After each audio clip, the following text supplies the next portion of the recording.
जय श्री राधे।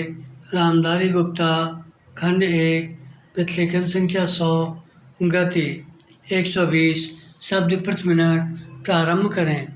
अध्यक्ष महोदय, मैं आज एक ऐसे विषय पर बोलने जा रहा हूँ जो देश के सामने एक बहुत बड़ी समस्या बना हुआ है। आजकल कृषि पर बहस चल रही है। मैं कल से सुन रहा हूँ कई लोगों ने तो सरकार की बड़ी प्रशंसा की है कि वह बहुत ही अच्छा काम कर रही है।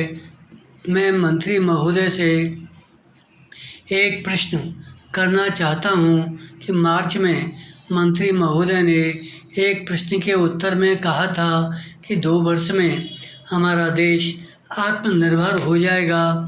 मैं जानना चाहता हूँ कि ऐसा कहने के पीछे उनका आधार क्या है।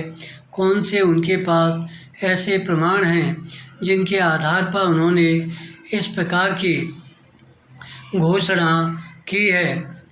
मैं चाहता हूँ कि जब वह उत्तर दें तो इस बात को अपने उत्तर में बताएं। पैरा, आप जानते हैं कि इस देश में 80% लोग खेती करते हैं और उसके बाद भी आज हमारे देश का सम्मान दूसरे देशों में कितना है।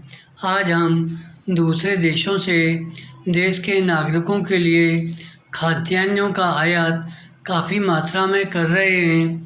खाद्यान्न की स्थिति बिल्कुल संतोषजनक नहीं है। देश में जहां लोग 80% खेती करते हैं, हम भोजन के मामले में भी आत्मनिर्भर नहीं हुए हैं। इसके कुछ कारण हैं। जिस समय देश स्वतंत्र हुआ उस समय से इस सरकार ने कुछ गलतियां की हैं जिनका यह परिणाम है कि आज इतने वर्षों के बाद भी हम आत्मनिर्भर नहीं हो सके। उसका सबसे बड़ा कारण यह है कि अपने देश में पहला स्थान खेती को देकर उद्योग को दिया गया है। उद्योग हमारे देश के लोगों की जीविका का मुख्य साधन नहीं हो सकता है। भोजन की समस्या के हल के लिए किन किन चीज़ों की आवश्यकता है उसकी तरफ हमें ध्यान देना चाहिए। सबसे पहले पानी की आवश्यकता है।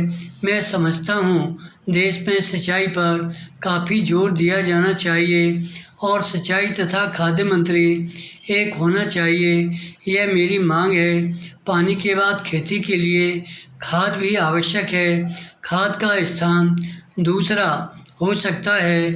आज देश में खाद की बात काफ़ी जोर देकर कही जाती है।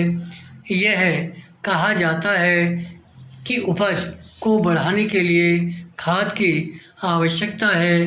बिना खाद के उपज नहीं बढ़ सकती, किंतु खाद कहाँ तक उपज को बढ़ा सकेगी, यह भी देखने और सोचने का ही बात है।